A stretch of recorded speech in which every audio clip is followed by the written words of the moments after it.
So you guys were one. I'm hearing a lot of you guys. You guys wanted a theme song shortened, so here we go. This girl reviews movies, games, and books. Sometimes she plays them. So does that. And when she does it with the cat, does that make her crazy? Does that make her crazy? Probably. So it's shorter. There you go. Crazy Cat Lady Gamer Reviewer or Martha Butler does not own any trailers or pictures. I use them under fair use, educational, for education and entertainment purpose. Hello everybody, Martha here. So today we're doing a season review of the first season of Superman and Lois. Just like a lot of the Arrowverse shows this season, this year, I did not finish reviewing it because I got hurt in the middle of it, and I got left behind because of it. So I decided just to wait until the show ended for me to give my opinion about it. And there was, to tell you the truth, there was days where I didn't have nothing, where I was tired and wanted to post videos even before that about these shows, and some of them I did give up on entirely, like Legends and Batwoman, which I probably won't ever watch again, and I probably won't even watch Titans. So, but we're not talking about those three shows. We're here to talk about that Superman and Lois. So, a lot of people say these shows have an excuse to be bad because of what's going on in the world right now, or having a hard time doing shows. But this show is just doing the same exact thing. Man, how many breaks did this show have during this season, and you were still able to follow it? A lot. And unlike the Flash, whose season was not very good, this one was great. I liked it. And I'm not a big Superman fan, but I liked it nonetheless, and I didn't complain about a lot of things like I usually do when it comes to him. Like, he wasn't too powerful during this time because he was able to fight his own kind here, so he was able to let loose. I mean, I don't like it when he's fighting humans, so it's kind of okay. So it's a good thing that he didn't fight Lex during this season. We thought he did. At first, we thought he was fine with Luthor at first, but no, we found out was John Irons, and he was a great character too. He thought at first he was a villain, but we find out that he had a right to be mad at Clark for what happened, and even though it was in this Clark that was that killed his wife, his Lois, but he still had a right to want to get rid of this Superman, because and a lot of the events did almost occur the same on our Earth than on his. So what happens? He had to leave Earth to go on because that Earth was going to be hurt or destroyed or something like that because of crisis, but we don't know. But it's still there because what happens at the very end of this season. So maybe it's still there. But anyway, he came to our Earth, so he's able to see if he can have from somewhere else, and he kind of did have him help prevent it from being somewhere else, because he helped Clark when he got taken over by Zod, snap out of it. I know I'm jumping over the place, but I'm trying to run the number of episodes in order. And then the last episode I think review was episode 5, and I think that's when, if I'm wrong, it's been a while since I need to watch them probably again, but I know one of these episodes when we find out who Iron is, and he explains his reason, and he starts living on the the farm, and he starts to trust them even when he learns who Clark is, and he still, when he every time looks at Lois, he can't not see his wife. So, and him, Jonathan, whose names are very similar, they kind of form a bond because even though Jonathan, unlike Jordan, he doesn't have any powers, which I kind of wish he did. I really wish that both of them had showed different powers of their dad, but only one that's really showing any powers, unless there's a super brain thing.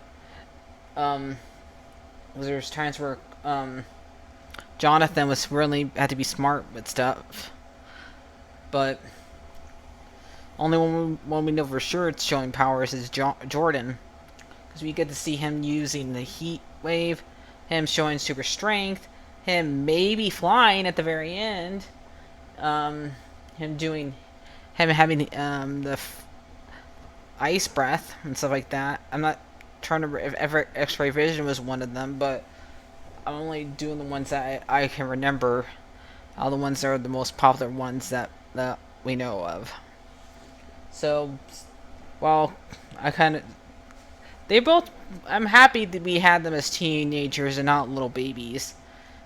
It's nice to see that way we can actually get to know the kids. It would be hard to do babies for the first season. But we get to see them do some form of high school together and have them both end up having a girlfriend at the very end. But we don't know if we can trust Jonathan's girl, because since she might have since she has a villain as a dad, we don't know who her dad is. We just know it's from Central City. So, and her Jordan's relationship with Sarah is really is okay, and we all get to see Lois gets to be a reporter in a small city this time, compared to being a big city, and she still does a great job, even with smaller set of stories. But she was able to help take down Morgan Edge, in her own ways, and that's what I like when she's able to help without this being a damsel in distress.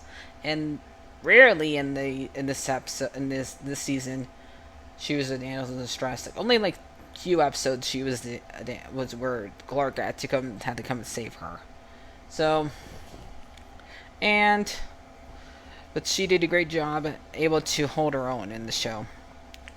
And we do get to meet her dad, and how much he's not trustworthy of Clark and stuff like that. How much he keeps weapons he has to in order in case something bad comes to Earth. So you kind of understand him, but he is a little bit of a hard-head sometimes. And so Morgan Edge is the bad guy in this one, even though he is the character that he's based off of is not really a character in the comics. As far as we know, this is an original character that he gets named Tyrell. I think it's it's original. Morgan Edge isn't, but they made it where Clark has a half brother and wants to make Earth the next Krypton by making a bunch of Kryptonians take over Earthlings' bodies. Basically, and I guess only reason why they can use Smallville because of some kryptonite that is excess in their city, and that's why they can be taken over permanently or something like that. And so a couple of them do get taken over, including both Lana and her husband Luke. I think it's her husband's name, or Kevin or something like that. But he ends up getting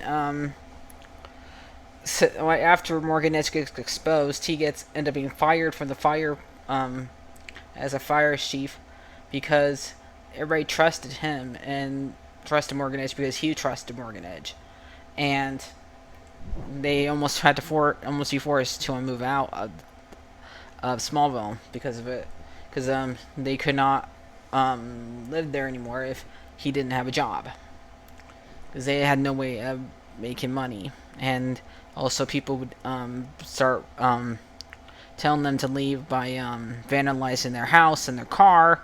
So yeah, but in the last episode, they helped. They made sure everybody listened to the army and left, and even her husband got to go and be a firefighter one more time and get rehired because he saved a woman out of a fire and do his job.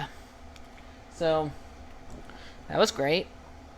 I mean, I like it that even though this was like a very hard first season for them probably to film and to deal with, they still did a great job. And this ain't really a CW show, it does air on CW.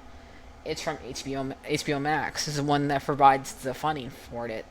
So it was a great show. I liked the effects was great and everything like that. I liked how it referenced Clark's beginning years twice in the show, and those were my two favorite episodes. So we're ready to see Clark his when he is wearing the original costume, and seeing him do a lot of things from the original thing, like going to a phone booth and coming out as Superman.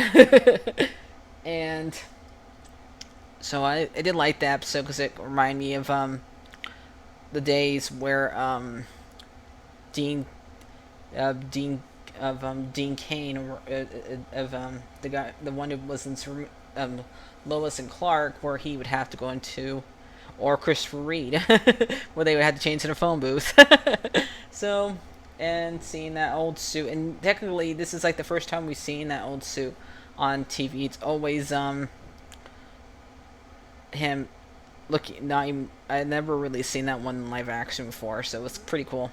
And him doing like the very first comic, him picking up that green car, reenacting the first comic cover, him picking up that green car and putting it down so it doesn't hurt, so it doesn't fall down on that kid. So I love this season. It was great. I really can't wait till next season. And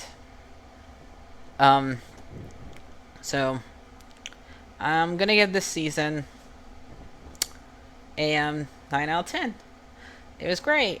So I'll see you guys later. It rarely did have a bad episode. I don't remember any filler episodes in this show this season. I really hope they continue on. So I'll see you guys later. Like, favorite, and subscribe, and bye-bye.